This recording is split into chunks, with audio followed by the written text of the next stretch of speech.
ఢిల్లీలో ప్రధాని Modi, CM Revanth Reddy, deputy CM కలిశారు. అయితే తెలంగాణకు రావాల్సిన నిధులు, పథకాలపై చర్చించారు. రాష్ట్ర ఆర్థిక పరిస్థితిపై వివరణ, నిధుల విడుదల చేయాలని కోరారు. విభజన హామీలతో పాటు ఎన్నికల వేళ ప్రకటించిన ప్రాజెక్టులపై చర్చించారు. ఢిల్లీకి వెళ్లే ముందు కొరియా కంపెనీ ఫాక్స్కాన్ ప్రతినిధులతో సీఎం రేవంత్ తో భేటీ అయ్యారు. పారిశ్రామిక విధానంపై చర్చించారు. ప్రజల ఆకాంక్షల్ని కాపాడే బాధ్యత కొత్తగా ఏర్పడిన తమ ప్రభుత్వంపై ఉందన్న సీఎం అన్ని వర్గాలకు స్నేహపూర్వకంగా ఉండే విధానాన్ని అవలంబిస్తున్నామని తెలిపారు. పారిశ్రామికంగా తెలంగాణని దేశంలోనే అగ్రగామిగా ఉంచేందుకు అన్ని చర్యలు తీసుకుంటామన్నారు రేవంత్. కేంద్ర మంత్రి పురుషోత్తం రూపాల విశాఖలో పర్యటించారు. జాతీయ మత్స్య సంపద అభివృద్ధి సంస్థతో సమీక్ష నిర్వహించారు. అనంతరం విశాఖ డైరీ కేంద్రాన్ని సందర్శించారు. పాల సేకరణ, శీతలీకరణ, బాటిలింగ్ యూనిట్లను పరిశీలించారు. వైసీపీ ఎమ్మెల్యేల్ని మార్చినంత మాత్రాన ఒరిగిందేమీ లేదన్నారు టీడీపీ నేత జ్యోతుల నెహ్రూ. ఎలాంటి మార్పులు చేసినా సరే టీడీపీ అధికారంలోకి రావడం ఖాయమన్నారు. పవన్తో కలిసి సుపరిపాలన అందిస్తామని చెప్పారు నెహ్రూ. రాజకీయాల కోసం ఏపీ ప్రజల జీవితాలను పన్నంగా పెట్టే స్థితిలో వైసీపీ లేదన్నారు మంత్రి అమర్నాథ్. ఎలాంటి మార్పులకైనా తాము సిద్ధంగా ఉన్నామని చెప్పారు. జగన్ ఎవరికి టికెట్ ఇచ్చినా కలిసి పనిచేస్తామని, మరోసారి వైసీపీని అధికారంలోకి తీసుకొస్తామని చెప్పారు అమర్నాథ్. పి గన్నవరం వైసీపీ టికెట్పై ఎమ్మెల్యే కొండేటి చిట్టిబాబు ధీమాతో ఉన్నారు.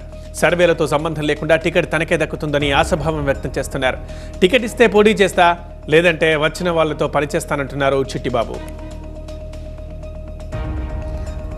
ఆరోగ్యంగా ఉండడానికి వ్యాయామం అవసరమని, బీపీ, షుగర్ లాంటి వ్యాధులు రాకుండా ఉండడానికి క్రీడలు ఆడాలన్నారు ఏపీ సీఎం జగన్.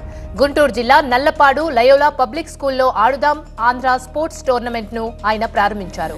క్రీడాకారులతో కలిసి ఈవెంట్ టాస్ ని సీఎం ఆవిష్కరించారు. అనంతరం క్రీడాకారులకు టికెట్, బ్యాడ్మింటన్ కిట్లను పంపిణీ చేశారు. ఈ కార్యక్రమం ఓ మైలురాయిగా నిలిచిపోతుందన్నారు జగన్.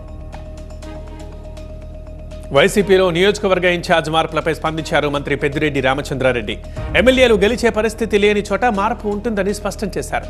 తాము మారుస్తున్న వాళ్లను చంద్రబాబు తీసుకునే ప్రయత్నం చేస్తున్నారంటూ ఆరోపించారు పెద్దిరెడ్డి. తమ దగ్గర ఓడిపోయేవారు మీ దగ్గర గెలుస్తారా అంటూ ప్రశ్నించారు. సీఎం జగన్ నిర్ణయం తమకు శిరోధార్యమన్నారు ఎంపీ మోపిదేవి వెంకటరమణ. గత ఎన్నికల్లో ఓడినా తనను రాజ్యసభకు పంపారని చెప్పారు. అయితే తనకు టికెట్ కేటాయించకపోవడంపై సామాజిక వర్గ పెద్దలు అసంతృప్తితో ఉన్నమాట వాస్తవమేనన్నారు. అధిష్టానం నిర్ణయాన్ని గౌరవించాలని సామాజిక వర్గ పెద్దలతో మాట్లాడతానన్నారు మోపిదేవి. నెల్లూరు జిల్లా గూడూరులో ఎంపీ విజయసాయిరెడ్డి పర్యటించారు. సూళ్లూరుపేటలో నేతల మధ్య విభేదాలు వాస్తవమే అన్నారు. కొందరు వ్యక్తిగత దూషణలకు పాల్పడుతున్నారని, అలాంటి వారిపై పోలీసులు చర్యలు తీసుకోవాలని చెప్పారు. చట్టాన్ని చేతుల్లోకి తీసుకోవడం సరికాదన్నారు.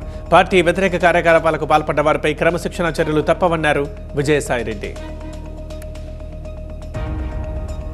నగరి టికెట్ పై స్పందిస్తూ తనకు టికెట్ ఇవ్వకపోయినా మనస్ఫూర్తిగా అంగీకరిస్తారన్నారు మంత్రి ఆర్కే రోజా. జగన్ అన్న మాట శిరసా వహిస్తానని స్పష్టం చేశారు. జగన్ పాలనలో ఎవరూ అసంతృప్తిగా లేరని ఆర్కే రోజా చెప్పారు. చంద్రబాబును పీకే కలవడాన్ని తాము సీరియస్ గా తీసుకోవడం లేదన్నారు మంత్రి సీదిరి అప్పలరాజు. ప్రశాంత్ కిషోర్ ఎవరితో కలిసినా వైసీపీకి నష్టం లేదన్నారు. చంద్రబాబుకి ఊడికం చేయడానికి పవన్ పార్టీ పెట్టారా అంటూ ప్రశ్నించారు. ఎన్నికల తర్వాత టీడీపీలో జనసేన విలీనం ఖాయమన్నారు మంత్రి అప్పలరాజు. పత్తిపాడు వైసీపీ అభ్యర్థి మార్పు విషయంలో వాస్తవం లేదన్నారు ఎమ్మెల్యే పర్వత పూర్ణచంద్రప్రసాద్. ఎంతమంది పేర్లు పరిశీలనలో ఉన్నా సీఎం జగన్దే తుది నిర్ణయమని చెప్పారు. టీడీపీలోకి వెళ్తానని తప్పుడు ప్రచారం చేస్తున్నారని, అలాంటి ఆలోచన లేదన్నారు ప్రసాద్. ధార్మిక క్షేత్రాలపై కావాలనే వివాదం చేస్తున్నారంటూ సంచలన ఆరోపణలు చేశారు ఎంపీ బండి సంజయ్. అయ్యప్ప భక్తుల ఇబ్బందులపై ఇక్కడి పాలకులు ఎందుకు స్పందించడం లేదని ప్రశ్నించారు. తిరుపతిలో పులుల సంచారం అని ప్రచారం చేస్తూ కొండ మీదకు భక్తుల్ని రాకుండా అడ్డుకుంటున్నారని ఆరోపించారు. జమాతే సంస్థ వల్లే రాష్ట్రంలో కరోనా కేసులు పెరిగాయన్నారు. ఒక వర్గం ఓట్ల కోసం బీఆర్ఎస్, కాంగ్రెస్లు పోటీ పడుతున్నాయని విమర్శించారు సంజయ్. ఈ నెల 28 నుంచి జనవరి 6 వరకు గ్రామ సభలు నిర్వహించి దరఖాస్తులు స్వీకరిస్తామన్నారు మంత్రి కోమటిరెడ్డి వెంకటరెడ్డి. 100 రోజుల్లో హామీలను అమలు చేస్తామని చెప్పారు. కాళేశ్వరం ప్రాజెక్టును మంత్రులు సందర్శించి వాస్తవాలు వెల్లడిస్తారని మంత్రి కోమటిరెడ్డి తెలిపారు. గత ప్రభుత్వం చేసిన తప్పులపై సిట్టింగ్ జడ్జితో విచారణ జరిపిస్తామని చెప్పారు ఆయన. ఈ నెల 28న హైదరాబాద్లో బీజేపీ విస్తృత స్థాయి సమావేశం ఉంటుందన్నారు కేంద్ర మంత్రి కిషన్ రెడ్డి. ఈ సమావేశానికి అమిత్ షాతో పాటు పలువురు నేతలు హాజరవుతారన్నారు. పార్లమెంట్ ఎన్నికలకు 90 రోజుల యాక్షన్ ప్లాన్తో ముందుకెళ్తామన్నారు. ప్రజాపాలన దేశంలో మరోసారి రాబోతోందని, అద్భుతమైన మెజారిటీతో హ్యాట్రిక్ సాధిస్తామని ధీమా వ్యక్తం చేశారు కిషన్ రెడ్డి. అధికారంలోకి వచ్చిన వెంటనే 2 హామీలు అమలు చేశామన్నారు మంత్రి పొంగులేటి శ్రీనివాసరెడ్డి. ప్రజల దగ్గరకు ప్రభుత్వం వెళ్లే కార్యక్రమం చేపట్టామని అన్నారు.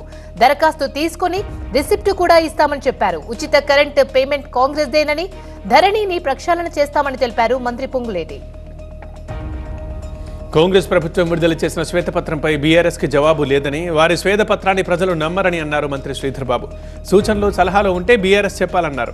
సింగరేణి ఎన్నికల్లోనూ 6 గ్యారంటీలతో కాంగ్రెస్ అనుబంధ కార్మిక సంఘం ఐఎన్టీయూసీ ఘన విజయం సాధిస్తుందని అన్నారు మంత్రి. తెలంగాణలో గెలుపు ఉత్సాహంతో లోక్సభ ఎన్నికలు ఎదుర్కొంటామన్నారు కాంగ్రెస్ రాష్ట్ర వ్యవహారాల కొత్త in charge Deepa Das Munshi. BJP, BRS, Majlis పరోక్షంగా కలిసి పనిచేస్తున్నాయని చెప్పారు. అయినా తెలంగాణ ప్రజలు కాంగ్రెస్ కు పట్టం కట్టారని అన్నారు. ప్రధాని అభ్యర్థిని ప్రకటించకుండానే ఎన్నికలకు వెళ్తామని అన్నారు. ఎన్నికల్లో గెలిచాకే ప్రధాని అభ్యర్థిపై నిర్ణయం ఉంటుందని దీపాదాస్ మున్షి స్పష్టం చేశారు. గత ప్రభుత్వ అక్రమాల్ని వెలికి తీస్తామన్నారు జానారెడ్డి. బీఆర్ఎస్ అవినీతికి ప్రజలు విసిగిపోయారని చెప్పారు. అందుకే ప్రజలు కాంగ్రెస్ కు పట్టం కట్టారని అన్నారు. తాము ప్రజలకిచ్చిన హామీని నెరవేరుస్తామని స్పష్టం చేశారు. గత ప్రభుత్వంలో ఇసుక ట్రాక్టర్లు నడవాలంటే పోలీసులకు, ముఖ్య నేతలకు కుప్పం చెల్లించాల్సి ఉంటుందని, ఇప్పుడు అలాంటి ఆటలు సాగవని అన్నారు ఎమ్మెల్యే విజయ రమణారావు.